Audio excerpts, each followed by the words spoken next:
This training is vicious, but creates savage upper body strength. So no more bench press, overhead press, or push-ups until you watch the 3 secrets I'm going to show you in this video. And I hold nothing back. Plus, there's a few challenges for you as well. I got this comment from a person saying, quote, "Be a man and overhead press." It was just some silly sausage trying to be cute. But listen, we overhead press human beings. Yes, I'm going to talk some trash. Weights are massively overrated. Massively. Pun intended. Was working with a new coach who came on staff with us who was 12th on earth out of millions of young adults in teen CrossFit and could do a 325-pound box squat, and that with a broken back. Yep, a fractured vertebrae. We're helping resolve this and he's doing great, gaining V-stands, planches, dragon flags, fixing all the crap that went wrong. But he was doing partner squats with someone who weighs a mere $150 on his shoulders, and he said it was massively more difficult than barbell squats. Obviously, the physics involved, top-heavy situation, balance, and more moving parts.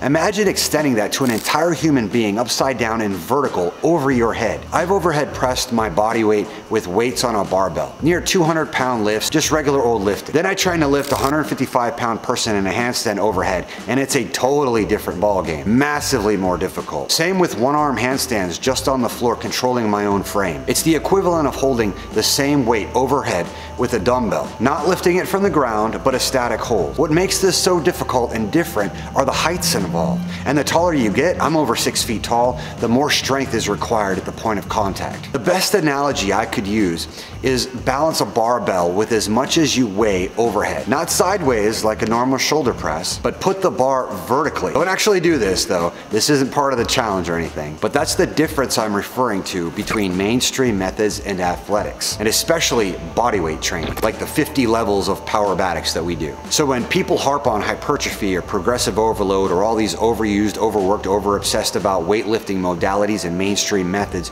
we've heard it all before. You want to know the secret? Here you go in 30 seconds. Full body strength working in holistic unison layered on top of dense bone construction and high tensile tendon capacity. That is literally superhero, even superhuman strength. It prevents injury and provides sustainability long term. Period. Simple as that. Move 1 for upper body strength. The handstand push-up. Let's just dive straight in. I honestly don't care how much an athlete can bench press, overhead press, dumbbell fly, pec deck, any of it, if they can't do a press handstand or a handstand push-up. I'm just not impressed. Sets and reps of any weightlifting will give you upper body strength, and then higher weighted lifts, of course. But who cares about that if you can't control your own body in any direction? And who cares if you have all that strength in certain ranges of lifts, but get wrecked as soon as you're taken to deeper waters in a fighting situation, athletic contest, or heck, even just daily life odds and angles. So how do you start? You start mentally first, making the switch from mainstream mediocrity of push-ups and bench press that is as least common denominator as pizza rolls and Mountain Dew for nutrition. I can remember how weak I felt even though I was lifting weights and had an over 300-pound bench press, but couldn't do a handstand push-up. But when you make the switch, then you feel totally different. Pyramid push-ups work well to start building strength, but honestly, just getting up on your hands and trying to walk around is one of the best things you can do for real upper body strength. Like this. Let's say a person can sit down on the leg extension machine and do reps, but they can't walk or run. That's not an ideal situation. Now look at your upper body. People can do push-ups or bench press, but they can't walk around on their hands. Something is seriously wrong. But here's a solution. If you want to stay stuck, frustrated, or injured, then use videos as instruction. Or don't and get with a good community and coaching, and you'll make leaps and bounds of progress. Like seriously, folks come into training within 2 weeks are making more progress than in 2 years. But it starts with basics and going outside of your comfort zone. With weird push-ups at weird angles, playing around with things you're horrible at. Just like me, I started learning to fly, getting my pilot's license. Totally outside my comfort zone. But little by little, as crazy as it feels at first, it actually starts to feel natural, as weird as that sounds. And then the real work starts. Let's say, for example, something we're doing here at the facility and something you can try. Handstands at all angles for 1-minute rounds. 10 rounds total. That's 10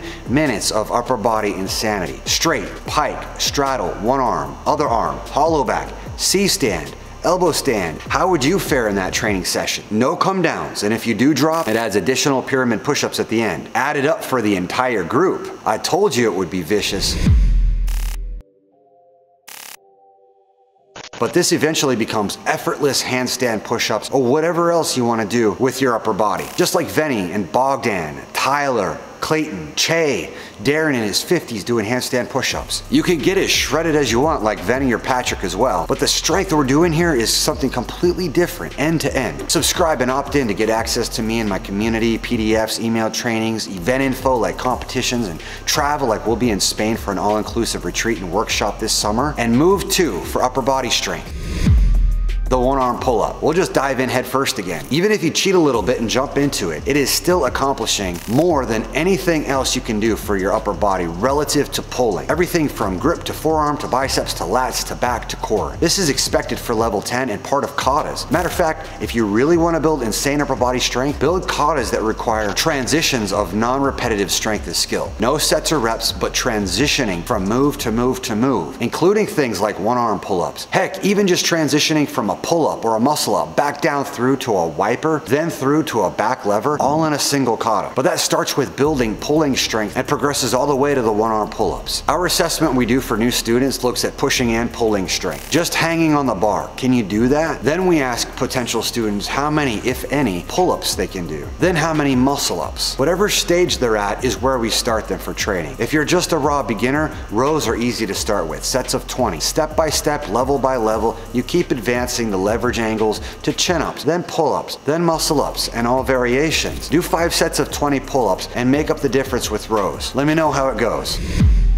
Move 3 for upper body strength. Well, what else is there besides pushing and pulling? Actually, there's a whole universe more. Let's actually open Move 3 up to include 4 elements. First, there's static, like handstands, or high tensile strength, like back levers for pulling. You can literally stack in any position for pushing, like crab stand, V-stand, planche, stalled, or anything else. And likewise, you can hang in any static position, like back flag, back lever, front lever, one-arm hang, or anything else. Now, within those 2 elements of stacking and hanging, I mentioned bent arm and straight arm positions. As an example, there's bent arm planche, and then there's straight arm stalder to show you the contrast. Even though they are both handstands, they are completely different in terms of the muscles being recruited. Try it. Try a 60-second frog stand, which is a precursor to a bent arm planche, and try a stalder stand for 30 seconds. Even if you have to get up on something higher than the floor, like rings or even using chairs. And try this. Try a 60-second chin hang versus a 60-second straight arm hang in supinated grip. All of this builds totally different things.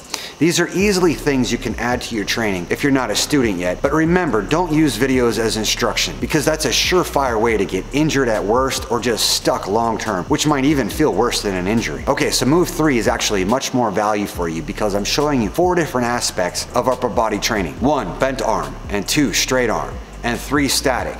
But there's also reps. You could do any of these movements with a repetitious aspect, like muscle-ups for reps, which actually combine bent arm, straight arm, pulling, and pushing. And depending on how slow or fast you do it, changes how much strength versus explosive power you develop. And listen, you can do this with anything. It could be clap muscle-ups, or hollow back bridge hops, or 360 push-ups. But this is precisely how you do it, step by step, piece by piece. I told you I hold nothing back. However, people think I do because I don't say do exactly this set or these reps or X, Y, or Z, or lay out all 10 levels of all 5 elements of Powerbatics, free run, handstand, ninja strength, circuit, power moves. That's just not gonna work. And it'll click if you see how much hands-on training we do for people, especially online adults around the world. But as you can hopefully see, there are thousands of moves, and my staff will even develop completely original things for specific situations to help people progress. Absolutely nobody is the same, and expecting a video to cover it all, or even a series of videos, I mean, I can guarantee you